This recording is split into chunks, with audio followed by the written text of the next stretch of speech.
Hello friends, मैं हूं doctor Jaya और मेरे अगले वीडियो में आप सभी का स्वागत है। तो आज की वीडियो में हम लोग बात करेंगे कि ओरल हेल्थ कैसे प्रेग्नेंट लेडीज़ को अफेक्ट करती है। आखिर क्यों प्रेग्नेंट लेडीज़ को सीरियसली अपने ओरल हेल्थ को मेंटेन करने को कहा जाता है। तो आज हम लोग सब बात करेंगे कि प्रेगनेंसी में आप अपने ओरल हेल्थ का ध्यान कैसे रखेंगे। तो चलिए इस वीडियो को स्टार्ट करते हैं। इस वीडियो को एंड तक जरूर देखिएगा because this video contains a lot of positive information. Pregnancy हमारे बॉडी में बहुत सारे हार्मोनल चेंजेस लाती है जिसके कारण गम डिजीजेस डेवलप होती है, टूथ डिके डेवलप होती है, सलाइवा फ्लो कम हो जाने के कारण केरीज का रिस्क बढ़ जाता है। साथ ही साथ डेवलपिंग बेबी की हेल्थ पर भी इफेक्ट पड़ता है। हमारी सोसाइटी में बहुत सारी मिथ एग्जिस्ट करती है regarding safety of dental care during pregnancy. As a result pregnant ladies receives less dental care. तो मुझे यही गलतफहमी दूर करना है। मैं ये बताना चाहती हूँ कि प्रेग्नेंट लेडीज़ किसी भी ट्राइमेस्टर में आप अपने डेंटिस्ट के पास चेकअप के लिए जा सकते हैं। आपके डेंटिस्ट ये डिसाइड करेंगे कि कौन सा डेंटल ट्रीटमेंट कब करना है। तो आपकी प्रायोरिटी होनी चाहिए caring of teeth for both mother as well as baby's health. तो अब मैं आपको बताती हूँ कि बिफोर प्रेगनेंसी आप अपने ओरल हेल्थ का ध्यान कैसे रखेंगे। 3 इम्पॉर्टेंट बात आपको बस ध्यान रखना है। सबसे पहला इम्पॉर्टेंट, अगर आप प्रेगनेंसी के लिए प्लान कर रहे हैं तो मेक अ डेंटल अपॉइंटमेंट, आप अपने डेंटिस्ट के पास विजिट करें। सेकंड, ऑन कंसल्टेशन अगर कोई चेकअप के दौरान अगर कोई भी आपको टीथ में डिफेक्ट्स मिलती है, सपोज़ कीजिए कैविटी की ज़रूरत है जिसमें फिलिंग की रिक्वायरमेंट है या फिर टूथ क्लीनिंग की ज़रूरत है, तो आप डेफिनेटली उसे करवा लीजिए। मैं आपको सजेशन दूंगी कि टीथ क्लीनिंग आप ज़रूर करा लीजिए क्योंकि प्रेगनेंसी में गम डिजीज़ बहुत ज़्यादा बढ़ जाती है। तो क्लीनिंग करने से काफ़ी हद तक गम डिजीज़ कंट्रोल रहेगा। Third and important point, you have to maintain your oral hygiene, जिसके कारण आप अपने डेंटिस्ट से सजेशन ले लीजिए। प्लस मेरे वीडियो में तो आप देखेंगे ही कि आपने ओरल हेल्थ को कैसे मेंटेन करना है। अब dental care when you are pregnant, इसमें आपको 7 इम्पॉर्टेंट पॉइंट ध्यान रखना है। सबसे पहला मैं स्टेटमेंट फिर से रिपीट करना चाहूँगी, आप प्रेगनेंसी के किसी भी ट्राइमेस्टर में अपने डेंटिस्ट के पास विजिट कर सकते हैं। सेकेंड, आपके डेंटिस्ट ही डिसाइड करेंगे कौन सा डेंटल प्रोसीड्यूर किस ट्राइमेस्टर में होगा, चाहे वो डिलीवरी के पहले हो या फिर कौन सा डिलीवरी के बाद। थर्ड पॉइंट आप नोट कर लीजिए, जो सेकेंड ट्राइमेस्टर होती है यानी कि 4th मंथ, 5th मंथ और 6th मंथ, इस ट्राइमेस्टर में आपके डेंटिस्ट कोई भी डेंटल ट्रीटमेंट कर सकते हैं, चाहे वो रूट कैनाल ट्रीटमेंट हो या फिर फिलिंग हो या फिर टूथ एक्सट्रैक्शन हो या फिर स्केलिंग हो, कोई भी ट्रीटमेंट आराम से किया जा सकता है। फर्स्ट ट्राइमेस्टर यानी कि फर्स्ट 3 मंथ जो होता है उसमें आपके डेंटिस्ट एक्सरे या कोई भी डेंटल ट्रीटमेंट अवॉइड करते हैं क्योंकि ऑर्गेनोजेनेसिस होती है, ऑर्गन्स की डेवलपमेंट होती है। थर्ड ट्राइमेस्टर यानी कि लास्ट के जो 3 मंथ्स होते हैं उसमें भी आपके डेंटिस्ट अवॉइड करते हैं कोई भी डेंटल ट्रीटमेंट करने के लिए, क्योंकि मदर की जो बॉडी वेट है वो बढ़ जाने के कारण प्रॉपर पोजिशनिंग में प्रॉब्लम होती है, पेशेंट डिस्कम्फर्ट होता है, स्ट्रेस और एंजाइटी के कारण प्री मैच्योर डिलीवरी का रिस्क बढ़ जाता है, इसीलिए डेंटिस्ट आपके अवॉइड करते हैं कोई भी डेंटल ट्रीटमेंट। फोर्थ पॉइंट, अगर कोई डेंटल इमरजेंसीज है जिसके लिए एक्सरे की रिक्वायरमेंट है, वैसे तो हमारी डेंटल एक्सरे सेफ होती है लेकिन फिर भी प्रेग्नेंट लेडीज़ को हम लोग लेड एप्रन या फिर थायराइड कॉलर पहना के एक्सरे लेते हैं अगर डेंटल इमरजेंसी पे ज़रूरत है तो ही, अदरवाइज सेंसिटिव इशू के कारण हम लोग एक्सरेज अवॉइड भी करते हैं। अब 5th पॉइंट, आप कोई भी मेडिसिन ले रहे, कोई भी मेडिकेशन ले रहे हैं, आपको अपने डेंटिस्ट को बताना है। चाहे आप अगर प्रीनैटल विटामिन्स भी ले रहे हैं वो भी आपको अपने डेंटिस्ट को बताना है, क्योंकि यही सब इन्फॉर्मेशन के हेल्प से डेंटिस्ट आपके मेडिकेशन और ट्रीटमेंट प्लान करेंगे। अब 6th point, don't skip your dental appointment just because you are pregnant. सिर्फ प्रेगनेंसी के कारण अपने डेंटल अपॉइंटमेंट को मिस मत कीजिए। कोई भी चेंजेस अगर आप अपने ओरल कैविटी में नोटिस करते हैं, कुछ भी अगर आपको कोई प्रॉब्लम महसूस होता है तो एज सुन एज पॉसिबल अपने डेंटिस्ट के पास जाकर विजिट करें, चेकअप कराने में कोई हर्ज नहीं है। 7th last and important point, you have to maintain a very good oral hygiene in order to prevent and reduce oral health problems। तो इसके लिए आपको 5 इंपॉर्टेंट पॉइंट्स को ध्यान में रखना है। सबसे पहले, एक दिन में 2 बार ब्रश करने का आदत जरूर बनाएं। Second important point, use of antimicrobial mouthwash. Third point, हर खाना खाने के बाद आपको माउथ रिंस करना है। 4th point, flossing once a day is necessary. 5th point, आपको अपने ओरल हेल्थ को मेंटेन करने के लिए अगर क्लीनिंग की रिक्वायरमेंट है तो आप प्रोफेशनली क्लीनिंग कराने के लिए आप अपने डेंटिस्ट के पास जा सकते हैं। अब हम लोग बात करेंगे कॉजेज़ ऑफ डेंटल प्रॉब्लम्स क्या क्या है। आखिर डेंटल प्रॉब्लम्स प्रेगनेंसी में क्या क्या होती है, उसकी ट्रीटमेंट्स क्या है और उसको ठीक कैसे करें, सजेशंस क्या क्या है। सबसे पहला पॉइंट, गम प्रॉब्लम्स, जो सबसे कॉमन है। गम प्रॉब्लम्स एक्चुअली होती है आपकी हार्मोनल इम्बैलेंस के कारण। बॉडी में हार्मोनल चेंजेस होती है, प्रोजेस्टेरॉन लेवल, ईस्ट्रोजन लेवल काफ़ी हाई हो जाती है, जिसके कारण गम्स की इन्फेक्शन होती है। गम प्रॉब्लम में भी 3 आपका गम मेजर प्रॉब्लम्स आती है, जिसमें सबसे पहला है जिंजिवाइटिस, जो सबसे कॉमन है।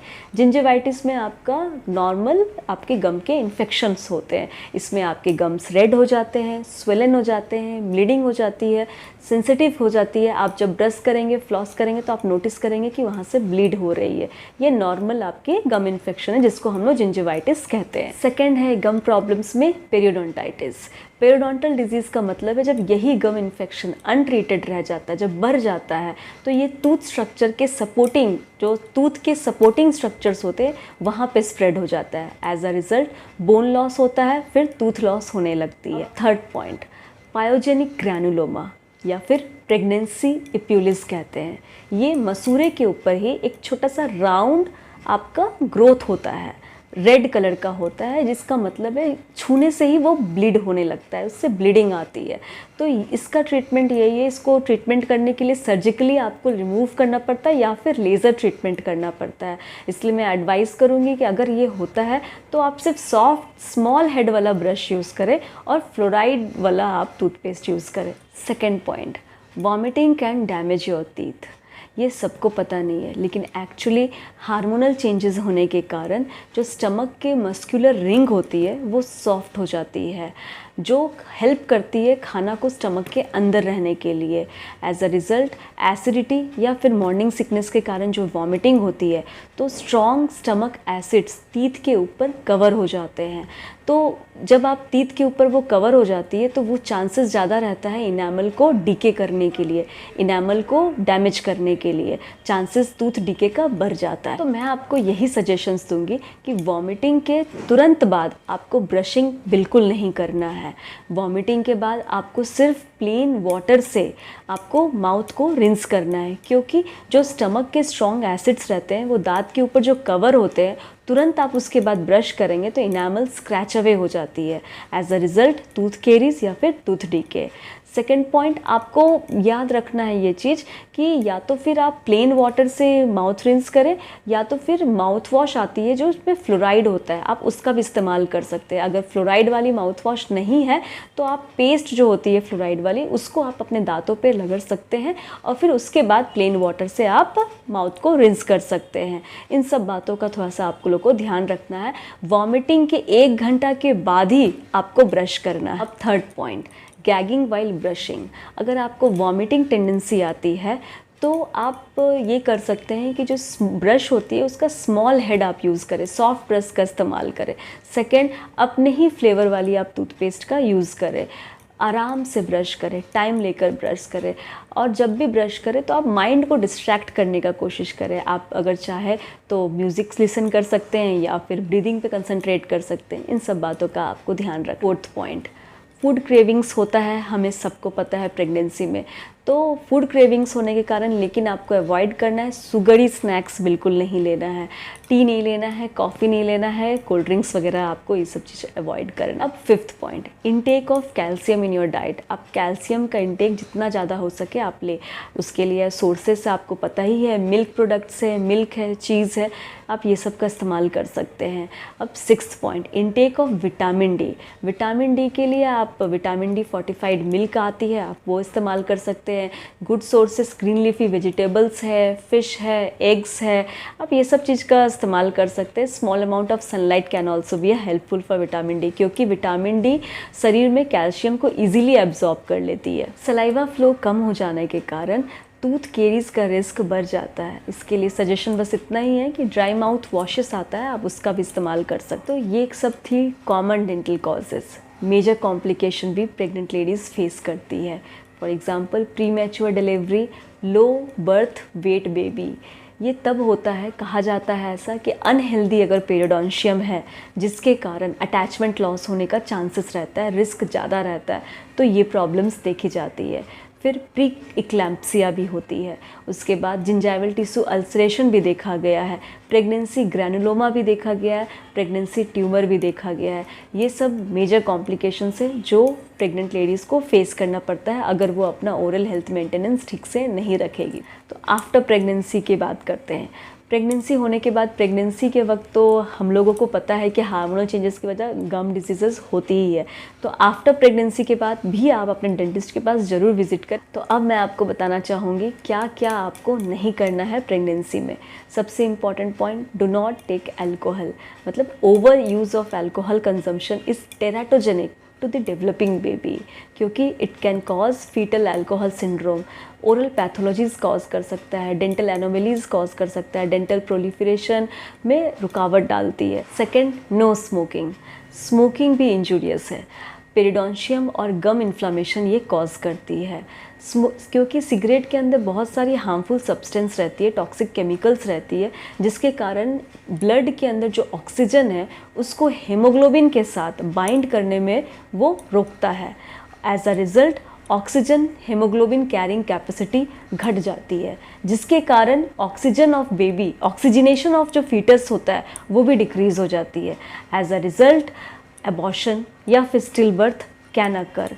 और आगे देखा भी जाता है अगर बेबी बर्थ भी हो जाती है अलाइव तो लो बर्थ वेट बेबी का आपका बॉर्न होता है, प्लस ये भी देखा गया है अर्ली या फिर लेट नियोनेटल डेथ भी हो सकता है। तो ये सब कॉम्प्लिकेशन बचने के लिए no smoking and no alcohol consumption. तो लास्ट में बस मैं इतना ही बोलना चाहूँगी, please maintain your oral hygiene. अच्छे से ओरल हाइजीन मेंटेन कीजिए ताकि आपके कोई भी गम डिजीज़ेस और गम इन्फ्लामेशन से आप बचेंगे। होपफुली ये वीडियो आपको अच्छा लगा होगा, तो जितना हो सके इसे अपने फैमिली, फ्रेंड्स और रिलेटिव्स के साथ शेयर करें, लाइक करें एंड प्लीज़ सब्सक्राइब करें। Thank you very much. जय माता दी।